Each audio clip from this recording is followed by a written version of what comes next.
ના બ્રેડ, ના મેંદો કે પછી ના ઘઉંનો લોટ.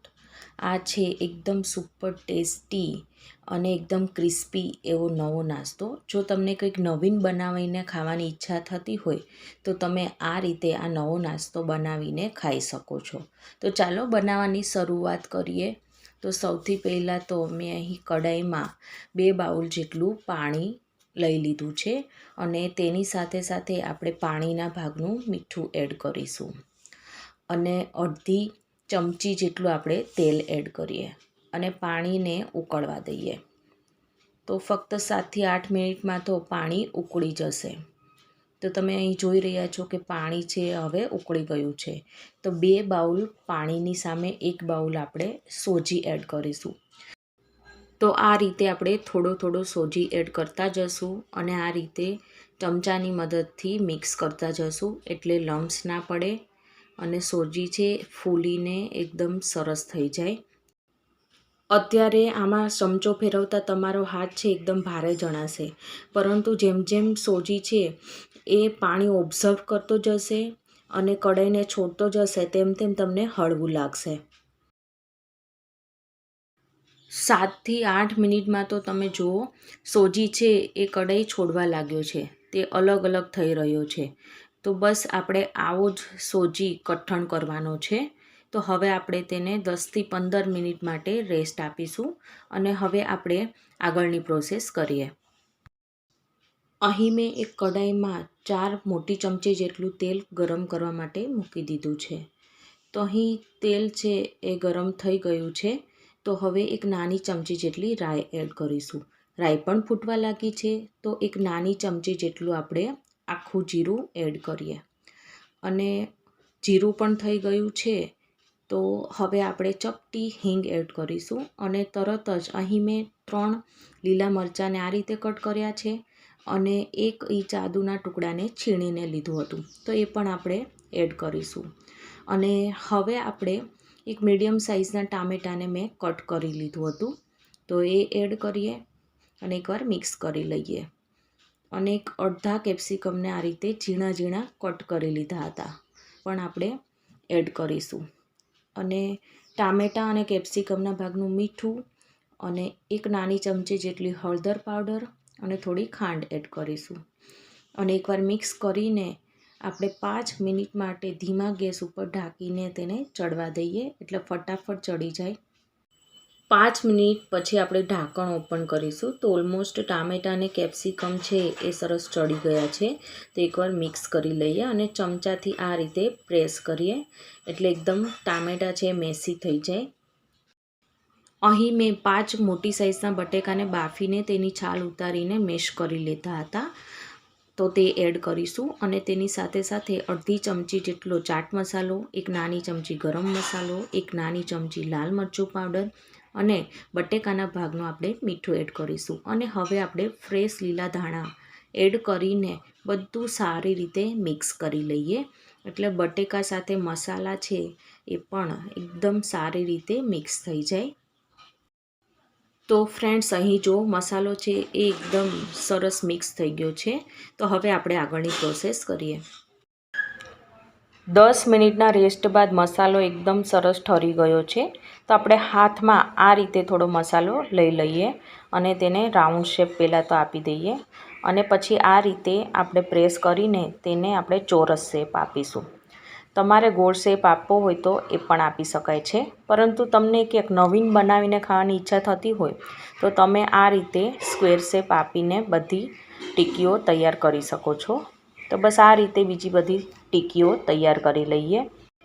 તો અહીં બધી ટીકીઓ મેં આ રીતના ચોરસ શેપમાં વાળી લીધી છે.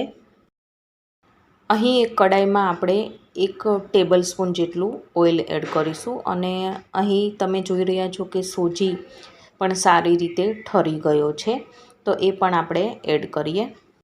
હાથમાં આ રીતે થોડું તેલ લગાડીને આપણે સોજીને બરાબર મસળી લઈએ. આને મસળતા આપણે 5થી 7 મિનિટ જેટલો ટાઈમ લાગશે. જ્યાં સુધી તે સોફ્ટ ના થઈ જાય ત્યાં સુધી આપણે તેને મસળીશું. તો આને આપણે મસળતા 7થી 8 મિનિટ જેટલો સમય લાગશે. 7 થી 8 મિનિટ બાદ તમે જોઈ રહ્યા છો કે આપણો સોજી છે એકદમ સરસ મસળાઈ ગયો છે અને તે સોફ્ટ પણ થઈ ગયો છે, એકદમ માવા જેવું લાગી રહ્યું છે। તો હવે બસ આમાંથી આપણે જે નોર્મલ રોટલીનું જે લુઓ લેતા હોય એના કરતાં થોડો મોટી સાઇઝનો આમાંથી લુઓ લઈ લઈએ અને આપણે તેને રાઉન્ડ શેપ આ રીતના આપીશું। તો જો એકદમ પરફેક્ટ એવું એક લુઓ છે એ તૈયાર થઈ ગયો છે। તો હવે તેને આપણે પાટલી ઉપર લઈ લઈએ। અહીં મેં પાટલી ઉપર એક પ્લાસ્ટિકનો કાગળ લીધો છે અને આ રીતે આપણે ઉપરથી તેલ બધી સાઈડ લગાડી દઈએ અને હવે આપણે જે લુઓ તૈયાર કર્યો હતો એ આપણે મૂકીશું। તો આજે આપણે વણવાની ઝંઝટ વગર જ આ નાસ્તો બનાવીશું। મેં અહીં પ્લાસ્ટિક પર એક લુઓ છે એ મૂકી દીધો છે અને આ રીતે પ્લાસ્ટિકને ફોલ્ડ કરીએ અને હવે આપણે એક મોટો બાઉલ અથવા તો ડીશ હોય તો એ પણ લઈ શકાય છે। તો આ રીતે આપણે ઉપરથી એકવાર આ રીતે પ્રેસ કરીશું, 2 થી 3 વાર આ રીતે પ્રેસ કરશું એટલે રાઉન્ડ શેપ છે એ પૂરીની સાઇઝમાં આવી જશે। અને હવે સાઈડની કિનારી છે થોડીક જાડી જણાય છે, તો આ રીતે હાથની મદદથી બધી સાઈડ પ્રેસ કરતા જઈશું અને તેને રાઉન્ડ શેપ આપતા જઈશું।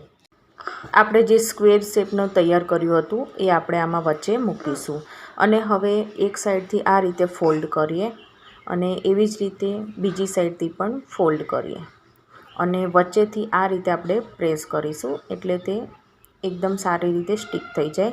તો બસ એવી જ રીતે બીજી સાઈડથી પણ આ રીતે ફોલ્ડ કરવાનું। તો જો એકદમ પરફેક્ટ એવું આ સ્ક્વેર શેપનું તૈયાર થઈ ગયું છે।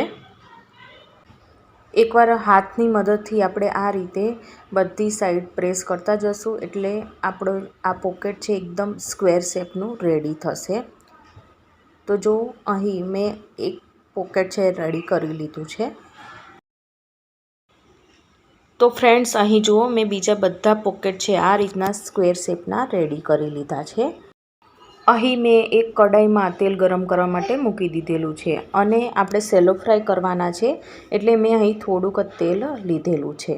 તો હવે આપણે રેડી કરેલા પોકેટ છે એ આ રીતના એડ કરીશું અને એકદમ સ્લો ગેસ ઉપર જ આપણે 8 થી 9 મિનિટ જેટલું તેને આપણે થવા દઈએ અને અહીં પલટાવવાની બિલકુલ ઉતાવળ નથી કરવાની।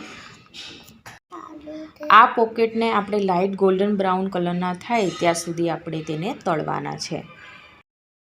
8 થી 9 મિનિટ બાદ આપણે આ રીતના તેને પલટાવી લઈએ અને ફરીવાર આપણે તેને એકદમ ધીમા તાપે જ 8 થી 9 મિનિટ જેટલું આપણે થવા દઈશું। તો બસ આ રીતે 2 થી 3 વાર આપણે પલટાવીને તેને તળીશું એટલે એકદમ ક્રિસ્પી થઈ જશે અને તેનો કલર પણ સરસ આવી જશે। 8 થી 9 મિનિટમાં તો તમે જો તેનો કલર પણ સરસ આવી ગયો છે અને એકદમ ક્રિસ્પી પણ થઈ ગયું છે। તો આ રીતના આપણે ચારામાં બધા લઈ લઈશું એટલે જે વધારાનું તેલ હશે તે આમાં નીતરી જશે। તો બસ આવી જ રીતે બીજા બધા પોકેટ છે આપણે તળી લઈએ।